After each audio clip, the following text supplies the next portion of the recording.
Ego rero bakunzi ba E+257 nkuko mwabibonye ahatandukanye turi muri CCF aho uno munsi ariko arashirwa ku mugaragaro igikorwa citwa nanje ndaririmba. Twese turaririmba nkuko mubizi, arabaririmbira muri douche, arabaririmbira muri salon, muri chambre ahatandukanye. Nanje ndaririmba nkuko twabibwiwe n'abari biteguye, ni igikorwa kije kugira ngo gisupportinge, gifate mu mugongo abantu bose bafise impano ariko ngo batararonka aho bazigaragariza. Ubu turi kumwe n'umuboss wa Isanam TV, ni wari ari CEO and manager, umba les représentants légaux niko bavuga bakunda kunyita ngo boss. Ndabikunda ko nama yaramfise banyise boss mansha numva complex, nuko gusa ari je ndi nka responsable wa media Isanam. Ni je nayi créé fondateur wayo, hama ego na participer no mu gutunganya ibiganiro vyayo ibintu bitandukanye. Ego ni Usain Butoyi, umumse Butoyi bisiga ko afisi hasagiwe. Je ndamuzi kuva kera ko twarahasilinze hamwe muri Centre Jeune Kamenge, ariko ubu unye murumva yuko azanye ikintu cyo gusupportinga urundi gwaruka. Ndashaka kumenya project yaje gute, mwayumviriye gute? Ego project kuno yaje nanje ndaririmba, twaricaye hasi cyane jewe ndihweza nsanga harugwaruka gwinshi mbere na avant covid, harugwaruka gwinshi rifise impano mu makata atandukanye ko bavuze twasalenze kuri Centre Jeune hamwe. Turazi ko hano mu Kamenge cyane muri Nord nakumiriye nandi ma partie ya Bujumbura hari impano nyinshi cyane, impano nyinshi zitaronka akaryo ko kwerekana impano zabo, imyabaga myinshi taronka akaryo kwerekana impano zabo. Turavuga ati turavye na situation turimwo ya covid, hari ibiteramo byinshi, ama competition menshi yahagaritswe kubera udashobora kwegeranya abantu benshi. Turavye Isanam Media, turafise television en ligne, tukaba tuzi na situation actuelle y'ubu kuvyerekeye ibintu by'ibiteramo byinshi bibera en ligne. Turabaye kubera iki tutokwisuganya turondera uburyo tugerera twe ikintu c'igiteramo kiri nko gihiganwa coba en ligne, coha akaryo justement abo bantu bafise impano ariko batigeze baronka iyo platform aho hano ashaka kuyerekana.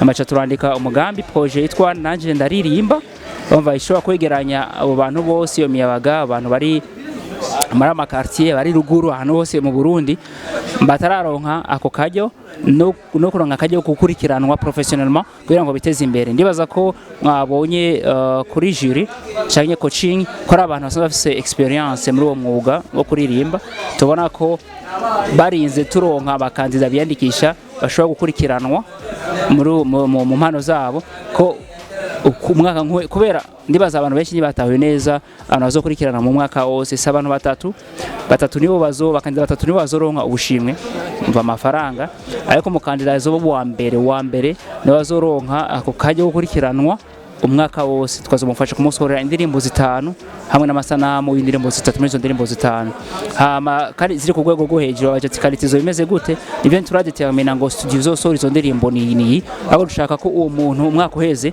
azoba ari ku rwego rwo hejuru, sibo ko zorondera ahantu tubona ko bashobora kumuduza tukamushira ku rugero twifuza. Yego hari ikibazo babajije muri conference de presse ariko nticaronse inyishu ikwiye. Ndashaka ungire urumva umuririmbyi uvuze ngo uramufashe umwaka wose naho yo bari talent, indirimbo 5 ni nyinshi na video 3 kuko hari abaririmbyi baririmba imyaka n'imyaka ntibashobore kuronka na video nimwe. Ndashaka kumenya ahejeje uyo mwaka ari muri Isanam naho atazoba yasinye contrat ngo ni label canke ni management, mugabo urumva azafise hana avuga ati handa hikinze nta kintu kizoza kinseka ngo nshobore kubomoka. Ndashaka kumenya hoho muzoca mubigenza gute, contrat yiwe zo ari renouvelable canke bizogenda gute? Normalement Isanam Media iri under Isanam entreprise. Dufise Isanam entreprise sanzwe izwi mu gihugu, turi amakori ibintu byose. Isanam Media yabaye créé kugira ngo turabe ko tuteze imbere cyane ama media en ligne, parce que turi benshi ngo bikorwa bitandukanye, dufise directive canke ikintu twokwita ligne editorial zitandukanye urumva. Ariko muri yo under kandi Isanam entreprise hariho label yitwa Isanam Entertainment. Isanam Entertainment ni label tumaze gufasha abaririmbyi batandukanye kubafasha gusohora indirimbo. Byari twarafashije umuririmbyi asanzwe ari muri Kenya yitwa Meshak niyo nkuru, yitwa Niyo Boy iryo zina ry'ubuhizi yarasohoye EP indirimbo indwi twasohoye muri Kenya kandi mu producteur azwi iLogos. Iyo ni Isanamu Entertainment yamufashe gusohora izo ndirimbo vraiment uzumvirije ndabatumye n'abakurikira nuzenya yanjye ko boja kuzumviriza ziri ku platform digital platform zose nuzenya iTunes hose zirahari. Indirimbo uzumvirije ubona ko zakozwe mu buhinga bwiza kandi muririmbyi abizi. Bataragerageza izo mpano z'abaje n'abantu basanzwe bazifise kuziteza imbere n'abasani benshi abaririmbyi tumaze gufasha benshi ariko tubigaragaza ntituvyandika na content dufitaniye. Cyo kumva umuntu hari nka Afisa RGB ari mu gihugu ca Kenya nawe nyene ariko gusohora EP harimo ukuboko kunini kandi kwa Isanamu Entertainment kurimwo ariko ntivyo tubigaragaza tuvyerekana batura si bishasha nanje ndaririmba ni ibintu bije vyongereye ubu nka publiquement shaka gufasha gugwaruka rufise impano kugira ngo tubuteze imbere. Rero ari kibazo mbaje ati none iyo izo bare renouvelable nyuma bizogenda gute so sinya nawe tumufashe nazoba ndio sinya kuvuga ngo ni exclusive ngo nshaka kumugumya ko ashaka kubona ku boss afise amahera ashaka kumushikana kurasumba Isanamu avuga ati jewe umuntu ndavye talayiwe ndashaka kumushikana handi hantu kure Isanamu ndashaka kumushikana muri ico gihe nta kumubanira azogenda ashaka guheza umwaka tumufise tukamufasha gusohora izo ndirimbo hama umwaka uheza umuntu akavuga ati je mu muma agenda mu bandanye tubona ko bari mu minwe myiza kwa dushaka ko umuntu azotera imbere so mutanga unda mubandanye nawe amushikane ku rugero ruhanitse ico nta kibazo kabisa.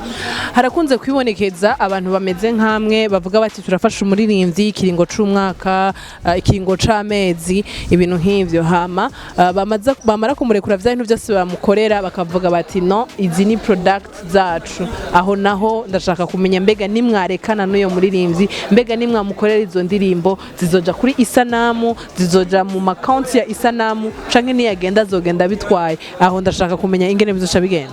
Mu bisanzwe umuntu afashijwe naho aba yafashijwe under label kavuga ati ni product nizi wacu abantu maze kubona bose barekana na management yindi bagomba bari reconnaissant ku gikorwa bakorewe niyo label canke niyo management.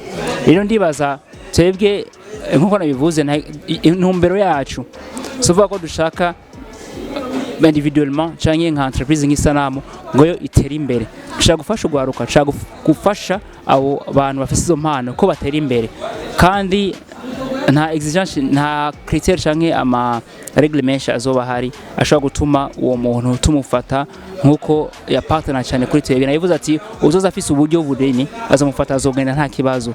Rero twebwe kuvuga ati ni product yacu sinibaza ko ico kintu tuzokijamwo cyane ko tuicho tuba dushaka intumbero ico kintu tucyumvira ko siyo ntumbero yacu nuko tuzomubona ahagaze ahantu kuri stage international hanini ageze kure kavuga ati jewe natanguriye hajya iyo niyo fierté yacu nizo tubona ko tuvuga ati turishimiye kuri gikorwa twakoze kuko kuvuga ati ubu ni wacu ibi ni vyacu izo tumarira iki uwo muntu twashaka ko ashika kure atashoye mu mariye twashaka ko uwo muntu ashika ahantu kure akazovuga ati jewe ndashimira ndakengurukira initiative cyangwa abantu batanguye umugambi ayataba aribo sene ko bangeze ahantu mpagaze ubu. Yego reka tugushimire cyane. Murakoze cyane namwe.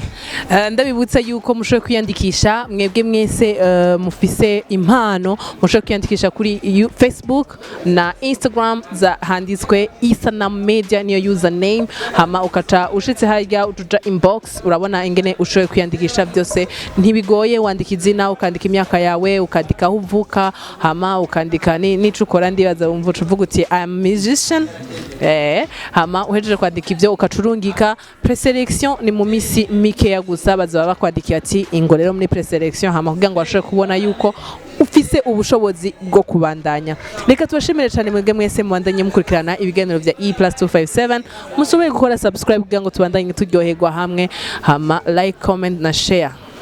Ciao.